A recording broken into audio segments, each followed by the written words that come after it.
Welcome back to Bombastic Nation and Ting and Ting and Ting. I'm Mr. Giant and I'm back with some more vibe for all you. Yes, and we're going to do the second installment of the Falklands. This one is called Falklands 1982 and it's part two of three. So, let's see where this is heading. You know what I mean? And like I said, it's history, so we know where it's heading. But hey, let's treat it like we're watching a movie and thing, you know what I mean? And it's history. And as you could tell, I'm having fun doing all this history stuff that I do on this channel, you know what I mean? But anyway, man, I ain't gonna talk too long. Let's YouTube and simmer and see what go on here. Airport. But first, that runway was hit by one of 21 bombs from a lone Vulcan bomber, flying from Ascension and being refueled 7 times on the way. Refueled 7 times, wow. That's got to be a delicate maneuver. Coordinating a fleet of 9 Victor air tankers to refuel themselves, as well as the V-Force bomber. Operation Black Buck 1 was designed to prevent the airfield being used by Argentina's high-performance jets, confining them to mainland bases and severely limiting their effectiveness. Soon after the Vulcan turned north, the air controller on Hermes cleared his Harriers for takeoff.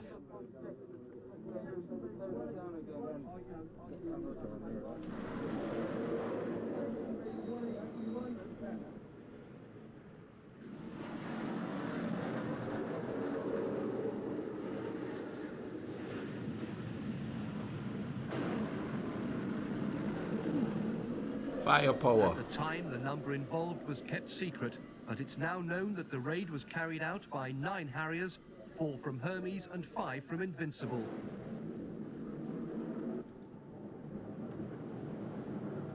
"160 miles further east, still dawn in Port Stanley. The Argentinian invaders had remained undisturbed here for 4 weeks. Then the Harriers swooped in. In classic figure-of-8 formation, they evaded anti-aircraft measures with surprise and speed.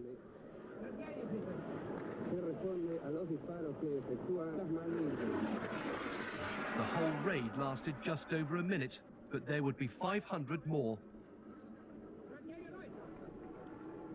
They were too low to cause serious damage to the runway, but a fuel dump was set on fire and some buildings were damaged.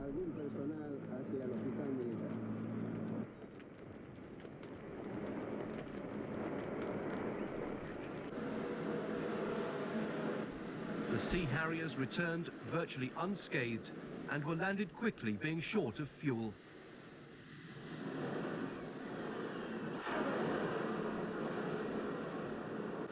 You gotta be sure-footed to be on that thing with all that heavy machinery coming at you. See him running there? Man, that would freak me out being so close to those things. It did. In 2 other operations the same day, Sea Harriers had also attacked Goose Green, destroying 5 Argentinian pucarás. Later that day, 3 task groups of the Argentinian Navy were detected mounting an apparent pincer attack on the British battle group. The biggest threat was their flagship, the aircraft carrier 25 de Mayo, with its 8 Skyhawk fighter bombers. In the event, these jets were prevented from taking off by unsuitable weather. But the force also included 2 T-42 destroyers, sister ships to 3 in the British task group and armed with Exocet missiles. These were moving in 2 formations from the north. To the south, a nuclear-powered submarine, HMS Conqueror, had detected the 3rd group, led by the old cruiser Belgrano. As this going there, and it's just a human comparison. This is not a political comparison or system comparison. But as I'm watching the Harriers and all of this stuff there, I remember as a kid, British naval ships would dock in our harbor, and the sailors would come ashore and stuff. There's calypsos about them all over the back then. Everybody was singing calypso songs about the British coming ashore and stuff like that. I'm telling you, they party hard. I mean, they would come in there, you would see them staggering through the streets and stuff, having fun, having fun. And then when I'm thinking about that, and as I'm watching this, I remember the Cubans coming to the island. They partied hard too. They were drinking that sugarcane rum, having fun and carrying on. That's the human element of the stuff. You know what I mean? Somebody commented and said and told me to stop saying. I guess it was an Australian person that watched the video. They told me to stop saying "we" when I talk about wars, because the person says that they don't own a gun and they've never fought a war. When I say "we," I mean the human race, us, all of us. You know what I mean? Because generally speaking, people are led by the political belief, by the religious belief to do things. So it's we. And if we keep saying, well, I'm not part of that, that's them, then how are we going to solve it? If we see us, we, as sort of being letting ourselves be the catalyst for certain things, then maybe we could fix it. You know what I mean? I'm not, because I fight no wars and stuff and blow people up and kill them. You know what I mean? Right now, I don't own no guns. I don't even like having guns around me. You know, there was a time when I was around it a lot because we had the revolution on the island, you know. But when I say we, I mean human beings in general. You know, I'm not pointing out no specific person. I'm not saying, hey, it's their fault. Hey, it's their fault. We are the ones involved in it. We are the ones that are, because, you know, even growing up, you hear things about other people and it's easy to believe because you're not looking at them as we. You're looking at us as us and them. And I hope that makes some sense. You know what I mean? We got to stop looking at it as us and them, us and the other, and start going we. And that's the reason why I say we all the time, even though most of us aren't part of the whole thing, and most of us aren't really violent people. But you know, we still going to be nationalistic. We're still going to call ourselves communists or capitalists or imperialists or colonialists. We're still going to separate ourselves by ideology and religion instead of going we the people worldwide. Hopefully that makes some sense. Let's keep going with this because it's kind of off subject to this, but I was just thinking about that watching this year and taking into consideration my experiences with stuff and how similar we are. It's just what we were taught to believe that makes us different. Because our emotions are pretty much the same. We react the same to certain things, even though we believe different things. Group led by the old cruiser Belgrano. And I'm taking it from my own experience. Because, I had a... The British... I must stop it again. I'm sorry, but I have to stop it again. I had my own understanding of Americans before I live around Americans. You know what I mean? I had my own understanding of the British people. I have more understanding of Africans, especially when you have the media portraying them a certain way, But you don't know them because you're not around them. So it's easy to believe what you're told and don't see it as we. It's us or them. We better than them because we don't do this. They're better than us because they don't do this or do this. Or you know what I mean? When in actuality, when we strip everything down, we pretty much do the same things in everyday living. You know what I'm saying? Let's keep going. Already warned that they would sink any Argentinian warship deemed a threat, and reasoned that this might prevent their navy entering combat. 2 Mark 8 torpedoes were fired. The Belgrano sank in 45 minutes with the loss of 368 lives. Wow. But the rest of the Argentinian Navy took no further part. Its Skyhawks transferred to shore to fight at ranges that put them at a disadvantage. Conqueror's skipper, Commander Christopher Reeford Brown, explained his action. She was a threat to the task force. She had been steaming towards them, and I'd been watching her for a few hours beforehand, and under direct orders I went in and attacked her. I think by doing so, although there was obviously loss of life on her, which I regret, I certainly saved considerable loss of life from the British task force. May the 2nd, HMS Sheffield on the horizon and on fire, hit by an Exocet missile. Launched by air 20 miles away, it took 2 minutes flying at the speed of sound. 24 men were injured and 20 died, most casualties caused by fire from unspent rocket fuel.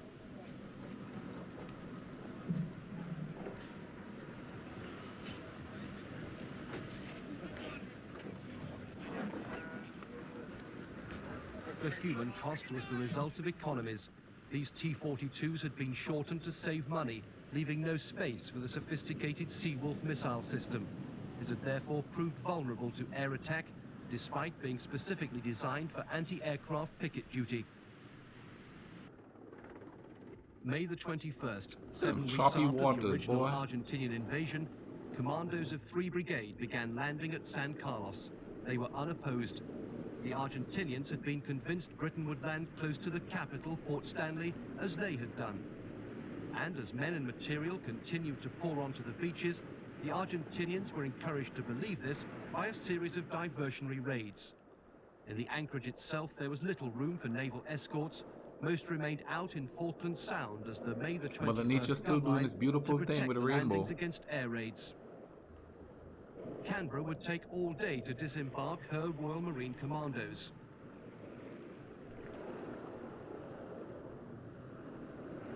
Giant Mexifloats brought in heavy equipment. Wessex and Sea King helicopters would lift over 400 tons of guns and stores before the end of the day. Ashore, men dug into the soft peat. This would be home for a week, and wet trenches would cause great discomfort. Combat engineered tanks carved out strong points, while troops settled in quietly, marveling at the lack of opposition.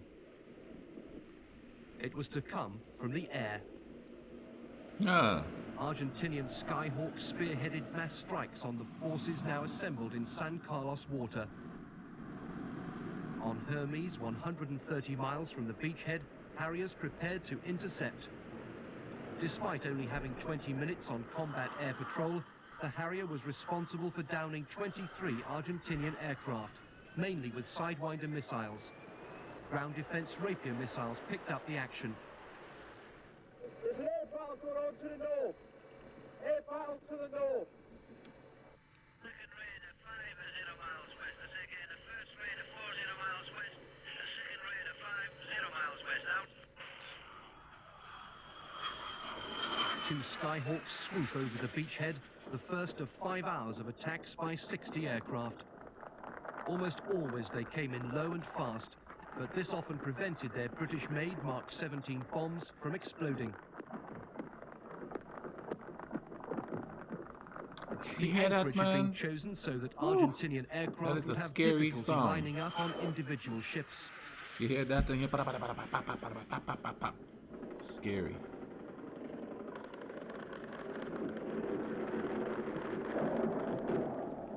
Canberra's near misses and those of other ferries speeded up offloading of troops so that civilian vessels could rejoin the carrier group, allowing more warships in to defend the landings.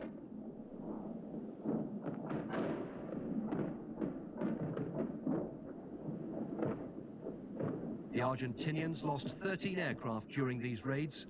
In the coming week, 130 further sorties would be launched by the Argentinians. Wow, they're really fighting hard.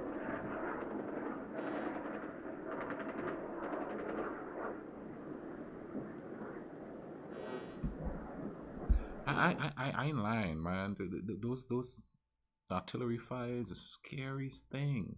Just hearing those things, especially sometimes in the night, you hear those, and they sound so close too. It's like they're right next to you. They're not, but they seem like that. It's like death is knocking at your door or something, you know. But you know, there's something to be said about being young, because you can't believe, or you don't want to believe that you're in danger. You feel it, but you don't feel it. I don't know if that makes any sense, but it's a really weird purgatory type feeling, for lack of a better description of it. You know, like limbo. It's like life in limbo.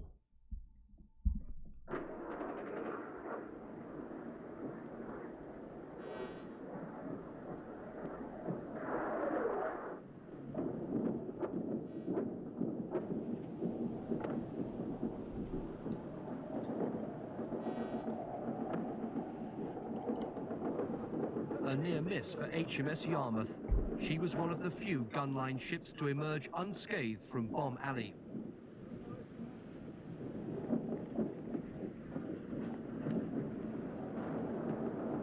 HMS Antelope was hit on May the 23rd. Attacked by 6 Skyhawks, one of 12 bombs bounced off the sea, holding the ship but failing to explode. But it did explode during defusing, causing a fire. It took 2 hours to remove the crew, then the Seacat magazine exploded. Antelope's destruction again emphasized weaknesses due to cost saving.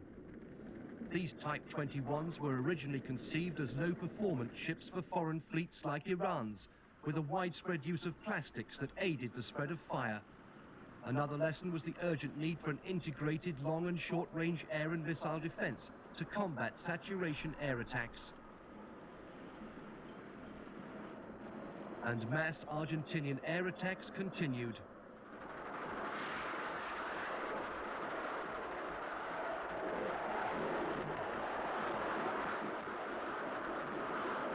Man.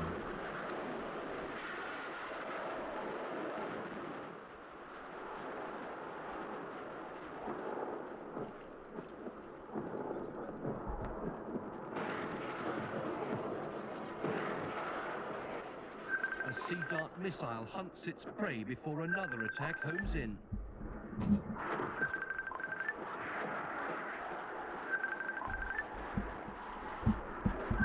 I don't know what's that noise. Thought that was my phone.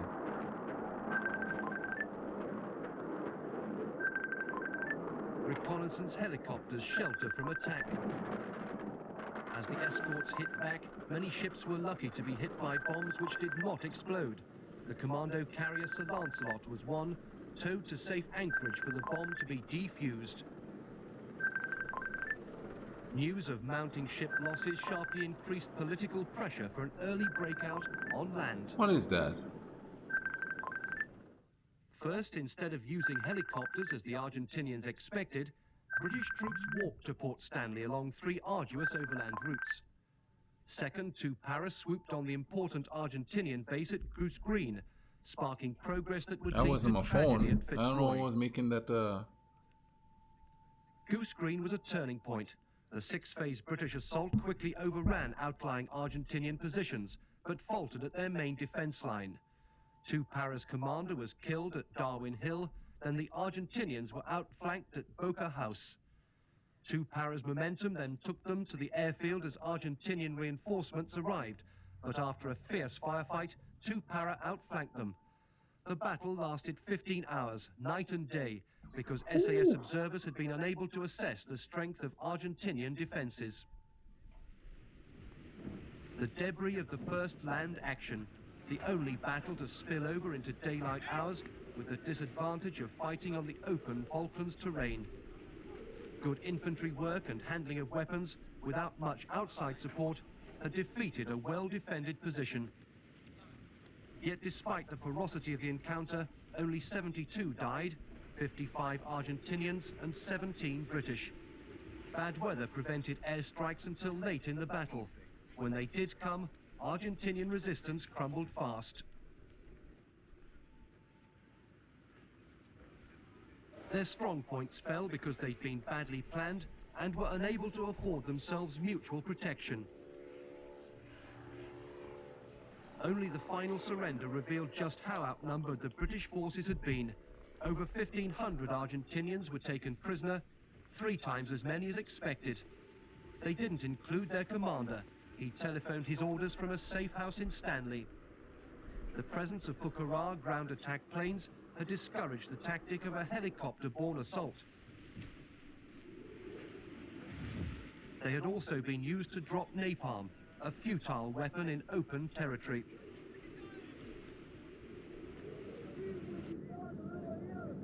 To the north, 4-5 Commando had begun the long trek into the mountains overlooking Port Stanley. Loss of helicopter transports when the Atlantic conveyor was sunk made... Again, ended abruptly there. But we're going to look at the third installment next. This is obviously one long video that's chopped up into 3 parts. So, you know, we're going to start off where we left off here and thing. Put a link in the description to this video so you could go watch it without me babbling over it. You understand what I'm saying? In the meantime, y'all take care of each other, alright? Cool runnings.